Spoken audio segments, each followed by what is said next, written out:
Millennials and Gen Z are the first generations to not do better financially than their parents, and it's by design. We can now see that ever since the 1980s, those who are already adults at that time and had started their careers have been able to acquire assets and build financial stability, but those born after that time haven't been able to do the same, especially at the same rate. So exactly what is going on here, and what were the things that occurred? And more importantly, what are we going to be able to do about it now? My name is Kevin, I'm a financial planner, and I can help you build confidence, clarity, and momentum in this economy. And that's going to become really important because it's all about the reaction. What are the strategies? And I'm the author of the book, Your Parents Were Wrong About Money, that comes out in 2027. You gonna need that resource here in a few minutes. A lot of this started in 1981 under the Reagan administration. You can trace a lot of things back to 1981, but no, I'm not gonna pin everything on Ronald Reagan, at least not today. But in either case, union membership is the problem here. During that time, the Reagan administration had laid off and banned the entire nation's supply of air traffic controllers. To make a long story short, the air traffic controllers were in a union. They went all on strike. I think it was around 30,000 members. They said, look, we want more pay, we want more benefits, so on and so forth. Reagan said, all right, all y'all are gone. Just completely, and you are barred from ever working in this industry again. Now, prior to this time, union membership as a whole did several functions in society. Now, again, it's a whole topic on another day as to why society socially is unraveling. We can put that in the topic for another day. However, on a high level, what union membership does is allow people, the workforce, to bind together and negotiate for higher pay and benefits. Also for pensions. We have noticed that you don't see a ton of pensions, especially outside of places where you don't have what? Unions. Teachers have unions, they still have pensions in many states. Firefighters, police officers still have unions, they still have pretty strong unions too, and they still have what? Pensions. Pensions are one way that you can build good, stable retirements without having to worry about the stock market every single day. Now, pensions are not perfect by any stretch of the imagination, but you do know, hey, for the rest of my life, I am going to get X% of my salary, and I'm set, right? At least I have some stability. Ever since unions started to deteriorate, starting in 1981, things got progressively worse. Also, since that event, that gave a signal from the president to the rest of the nation, particularly CEOs, hey, we can be more aggressive in unraveling unions and being more aggressive towards unions. Prior to that, that wasn't necessarily the case. It was unpopular to be aggressive towards unions because we as a nation liked unions more at that point in time. Once we saw that, the tide kind of turned. Now, why is that important? Well, we have noticed since 1986, the prices, and I've mentioned this multiple times over and over, but now I'm getting to the other half of this, prices of homes have increased by 9x. Income has only gone up by 2.5. Unions help to increase income for individuals. If you don't have unions, that means that individuals, you have to go and advocate for your income on an individual basis. You have to go and see, am I getting paid enough? As opposed to me and my coworkers all know that every year or every 2 years, we are getting good salary increases across the board. And in fact, across the nation or across the state, because you're all in the same union. You know that you are getting good benefits, good pay, sick leave, so on and so forth, as opposed to someone's getting paid $20,000 more than you and you have no idea. That is a crucial factor because it's not just that home prices are increasing and the median price of a home is $400,000, really closer to $450,000 today. It's the fact that your income, our income, has not kept up with it. We should be paid more is the issue, and instead of you having a team, a force, the Avengers, if you will, coming out of the portals fighting with you to make sure that you and your family and your friends and everyone else is getting paid on the level that they should, you're not, right? We see this in college football right now. There's a whole bunch of other stuff that goes into it, but every individual player is transferring, getting paid whatever NIL deal, name, image, and likeness, on whatever it is based on whoever they feel. And some kids are getting cheated, some are getting paid crazy amounts, and it's the Wild West. And some fans don't like it, some players do like it, but there are some kids getting paid $100,000 where another kid is getting paid 2 or 3 or 4 million, and it doesn't really make a ton of sense as opposed to having a structure, because you don't have a union. So that union membership has been detrimental for society, and it's one reason why millennials haven't had the same opportunities. Whereas our parents, for the most part, not all, right? Not all, but our parents for the most part, because they have had jobs that had strong unions, have been able to stay at jobs much longer. They have been able to stay at jobs that had pensions. Therefore, they get to sit back, get their pension, and ride things out. They've had that job stability, because once you have it, once you're in a union, it is more difficult, not impossible, more difficult to let you go. And that also builds that stability, allows you to stay at places much longer, and that allows you to build in more trust with those organizations and seniority within those organizations, as opposed to you bouncing from job to job to get that salary increase every 2 to 3 years, as opposed to staying at a place for 10, 15, or even 20 years. But let's move over to housing, since it's gone up 9x since 1986. Now, part of it is, yes, inflation, but there are a few points under that as to why those increases are the way that they are today. First, we don't build starter homes anymore. That is not a thing, at least not the way that they used to be. For example, I've mentioned this many times before, yes, the median price of a home, as I'm stumbling over my words, because that's how outrageous the cost of buying a home is today, is closer to $450,000. However, back in the 80s and well before then, what used to happen is you could get a house in your 20s. That is rare today, unless you are getting gifts from grandparents or your own parents, which is fine. No hate there, no shade. However, there used to be a time where we built starter homes. You would get a much smaller house, a much cheaper house. You start there, grow, get equity. Sometimes you would get married, get a higher 6-figure job, and then kind of move up from there. Now that's not happening. We're building more luxury homes, more medium to dream homes. That's pretty much all that we build. Builders, construction companies and people who, home fabricators or whatever, they're doing that because that is where the margin is. They're not making that much money on those smaller homes. And that is a decision, a profit decision on their part. The bigger issue, what happened starting in 2008, is because of the home crisis, the mortgage crisis rather, people didn't want to build houses because it was too risky. Okay, I'm not gonna give you a whole history of what happened during the Great Recession. Many of us, especially at this age, we went through it. Okay, there have been documentaries on all kinds of stuff. If you really want me to go through it, feel free to put that in the comments. However, during that time, there was a span, I would say from 2007 to about maybe 2012-ish, where we just didn't build any new homes at all. Millennials at that time were the biggest generation outside of boomers. When we started to become ready to buy a house and you don't build for 4 or 5 years, you end up with what? A housing shortage. Now you are running into supply and demand, whereas people in my cohort, my age, where now you're 30, 35, creeping up on 40, you got the money, but you don't have a place to go, and that has started to push up prices. That is one of the biggest issues. And then you have, the NIMBYs, not in my backyard. People who currently own homes but don't want new construction or new neighborhoods and new homes in their vicinity. Why is that the case? Because now that I own a home, I don't want my value, the value of my home, to go down. I want the supply and demand to work now in my favor because I own a home. Therefore, when you open up the supply and have a new build, new neighborhood being built, that makes the value of my home perhaps go down. There's a new apartment complex or something being built that makes the value of my home perhaps go down.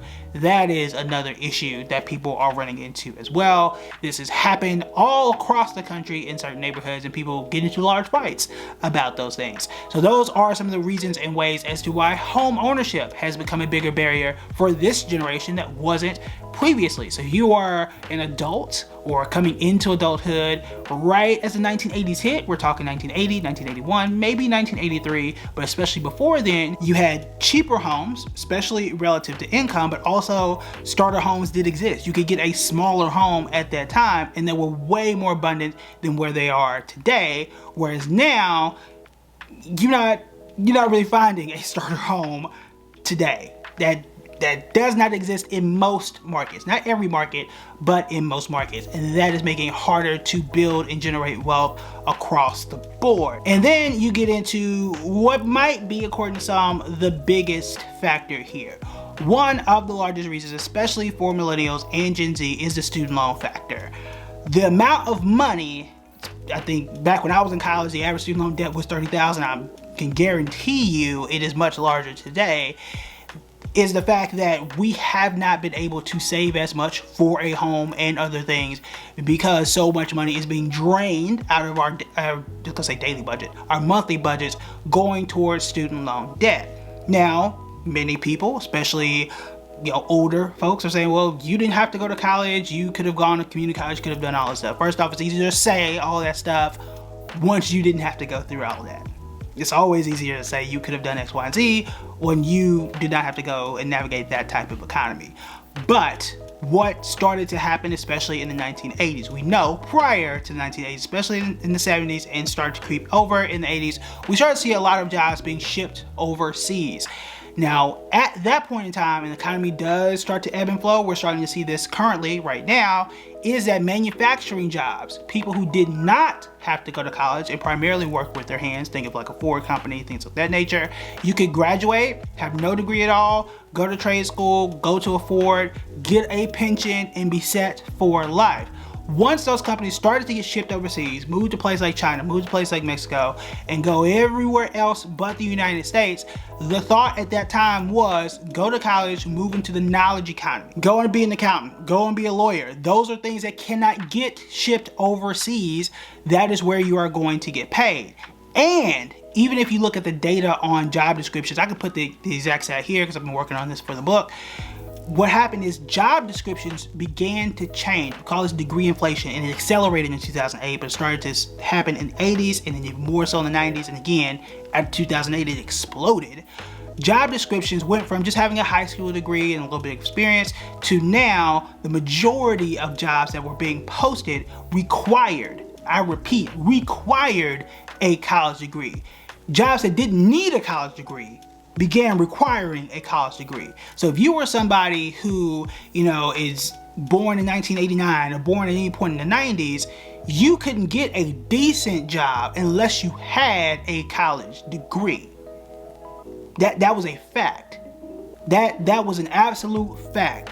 You could not get a decent job unless you had a college degree, which is why so many millennials went to college and now have student debt. Now that's starting to backfire because of AI, and yes, trade school is out there, but again, imagine the largest generation now and all of them went to trade school.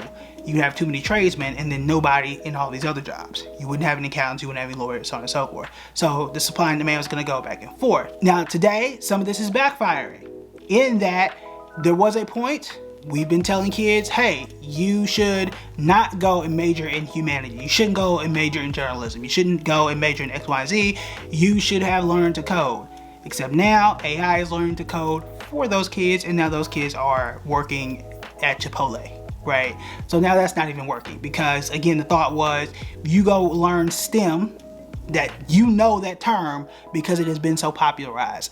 We were sending kids to all these STEM camps and doing all that stuff to learn these niche skills so they could graduate and make $115,000. Now things have changed, right? So we did all of that, and now you're saddled with that debt. The thought was you would get a job that couldn't get shipped overseas. Now those jobs are being replaced by AI, and because you're spending $200, $300, $400, $500 a month towards student loans, you don't have money to save for a house. Those houses are increasing faster than your salary. And it makes things harder than what it was for the previous generations. That is the primary reason as to why this generation is not better off than their parents. However, what does one do in a situation like this? I've got several strategies, which is why I'm writing a book, Your Parents Were Wrong About Money. All right, so you gotta wait till 2027 to get the entire thing. But I will say this, the first thing is mental, in that a lot of the stress, not all of it, but a lot of the stress comes from anchoring bias. You are anchoring, many of us are anchoring our success and our, am I winning in this game based on some of what our peers are doing and where our parents were. Like if my parents bought a house at 25 and I'm 40 and I don't have one, or I just got my first house at 40, or I didn't get my house until I'm 35, you feel like you're 10 years behind. My parents had a 2-car garage and picket fence, all that kind of stuff. You're gonna feel like you're behind. Throw that out the window. It's an entirely different economy, entirely different place. That does not count today. We cannot go back to what the standards were. Daycare didn't cost what it did. Your daycare cost, if you have kids, was their entire mortgage. I hate it and you hate it, but that's reality. Okay, so that's number one. Two, also throw out any of their, I'm not gonna say any, throw out the majority of their rules. There was a time where they said that renting was throwing away your money. That's not necessarily the case. And if you invest your money correctly, you can, circle the word if and circle the word can, be wealthier by renting versus owning a home. Now, if you want to own a home, I do own a home because I have kids and it's just a better living situation for me. But owning a home is extremely expensive, not from a mortgage perspective. People just only look at the cost. What does it cost you? But I'm talking about the ownership portion. Trimming trees, buying stuff for the grass, all like I ain't fixed that debt because it's so doggone expensive, right? But that money that I could have continued to put in the stock market instead, because my rent is the highest I am going to spend that year. And the next year, yes, rent is gonna creep up just a bit more. And it might creep up just a bit more, but that's it. That's all I'm gonna spend. Whereas my mortgage, yeah, that's gonna be capped, but insurance is gonna go up. And again, there's always something to continue to fix. There's always something I'm gonna have to continue to buy and maintain on this house every single year. And that is always going to be $200, $300, $400, sometimes $1,000 every single year. And that money does add up. The question is, do you want to make more money? Or do you want to own a house for the sake of owning it? Those are two separate questions. People get these weird comparisons and unequal, false equivalents, right? The truth is the amount that you spend on rent does not count towards your net worth. That's a fact. That is a fact, because you don't own the apartment.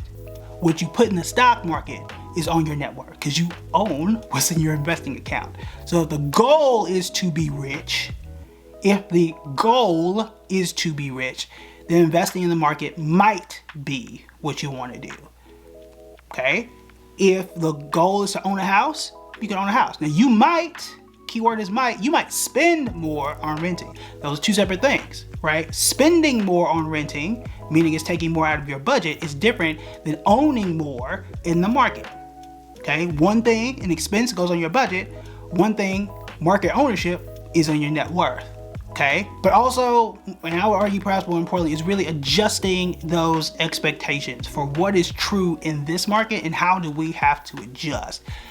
This isn't the 90s anymore, and what we thought was true and what we were sold as kids or as teenagers isn't always the case, and isn't always renting and owning and stereotypical things. But the main thing is, how do we continue to change and evolve where the economy is today, and how do we shift the board in your favor, because we don't have a ton of great guides, reliable guides for this economy. And that's why we can schedule a call, buildingready.com/callkev. But the other part of it is like increasing your salary, right? One way to do that is by job hopping every 3 to 4 years. Now 2026, maybe not, right? Because the job market isn't great, but that may improve in the future. That has been a reliable way to increase your income versus staying at a job. You don't get paid as much. Again, we have data from years to show that the only 2 times in the last 20 or 30 years has been when the economy has been slow in a recession time, right? So we're talking close to COVID era for a few years, and then obviously 2008 recession time. That's been it.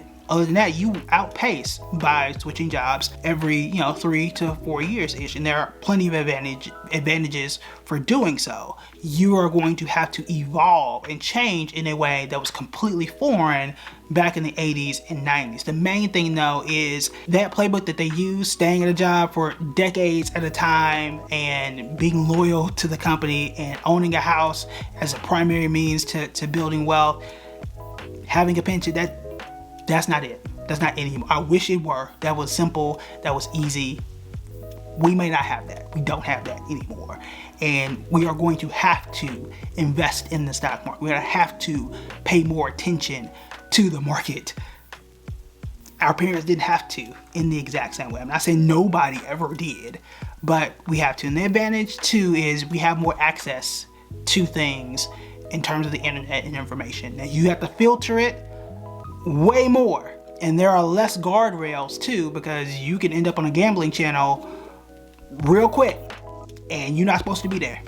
Right? Or there can be an advertisement there too, and I don't control what advertisements you see in between the video. I'm sorry, I don't know what pops up, but those are the things that can happen. So you do have to be careful there. The pitfalls are real, but that is truly why millennials have fallen into these spaces, and none of the bigger issues on a broader level, individuals are different, but none of that on a broader level is due to what millennials have done to themselves. These have been policy decisions. These have been things set in place, unfortunately, for some of us, years before we were born. If you want to learn more about money, finance, and everything in between, you can check out these videos right here.